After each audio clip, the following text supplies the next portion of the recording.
संज्ञा दोनों एक ही चीज है, बस हिंदी और अंग्रेजी का फर्क है। हम कैसे जानेंगे, कैसे सीखेंगे वो देखते हैं। ये हम लोग भी कहीं बनाए हैं। तो नाउन यानी कि कोई भी नाम, और हिंदी में जो 5 भेद होते हैं, पहला भेद है व्यक्तिवाचक संज्ञा। संज्ञा मतलब नाउन और व्यक्तिवाचक संज्ञा। इसका सिर्फ अगर हम उदाहरण देख लेते हैं तो समझ जाएंगे कि यह व्यक्तिवाचक संज्ञा है क्या। तो इसके उदाहरण में नजर आ रहा है गाय है और कुरान लिखा हुआ है, गंगा है और पटना है। यानी कि ये किसी खास व्यक्ति, वस्तु या स्थान का नाम है, व्यक्तिवाचक संज्ञा। अब इसको हम जब पलटते हैं तो देखते हैं इसमें अंग्रेजी में कुछ लिखा हुआ है। क्या लिखा हुआ है? Proper noun. प्रॉपर नाउन जिसका पटना, काव, कुरान, राम और गंगा ये इंग्लिश में लिखा हुआ है। यानी कि हम इससे समझ जाएंगे कि जो हिंदी में बात है वही इंग्लिश में बात है, कि किसी भी व्यक्ति के प्रॉपर नाम, उसका जो प्रॉपर नेम होता है वो हम इस नाउन के अंतर्गत में लाते हैं, प्रॉपर नाउन के अंतर्गत या व्यक्तिवाचक संज्ञा। दूसरा देखते हैं जातिवाचक संज्ञा, जिसका उदाहरण है कार्यालय, किताब, लड़की और विद्यालय।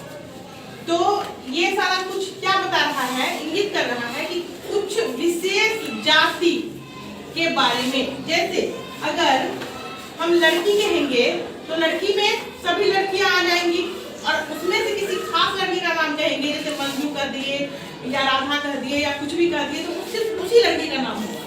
तो फिर जब इसको हम इंग्लिश में जानेंगे तो देखते हैं कि इसका इंग्लिश है कॉमन नाउन, और इसमें भी इसका इंग्लिश ये है गर्ल है, बुक है, ऑफिस है, इस तरह से करके है। ठीक है। फिर हम तीसरे नाउन पे आते हैं, संज्ञा पे आते हैं। तो द्रव्यवाचक संज्ञा, इसके बारे में हम जानते हैं कि इसको नाप या इसको गिनती इसका हम नहीं कर सकते हैं। ठीक है ना, इसको सिर्फ नापा या तोला जा सकता है। तो ऐसा क्या क्या चीज हो सकता है? हिंदी में ऊन है, हवा है, सोना है, शहद है और मक्खन है। और जब हम इसको उल्टा करते हैं इस पेयर को, तो देखते हैं यहाँ लिखा हुआ है मटेरियल नाउन, और जिसका ये एग्जाम्पल भी दिया हुआ है बटर, हनी, गोल्ड, एयर और वुल। मतलब इसको हम गिन तो नहीं सकते हैं, उनको गिनेंगे क्या? नहीं। फिर आते हैं हम लोग समूहवाचक संज्ञा।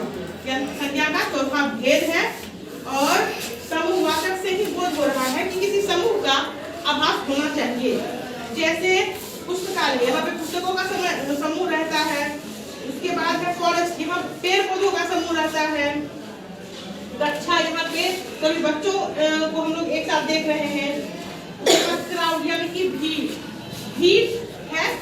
उसके बाद जब इसको उल्टा करते हैं तो देखते हैं कलेक्टिव नाउन, और इसके एग्जाम्पल को हम देखेंगे तो वही है क्लास है, फॉरेस्ट है, लाइब्रेरी है।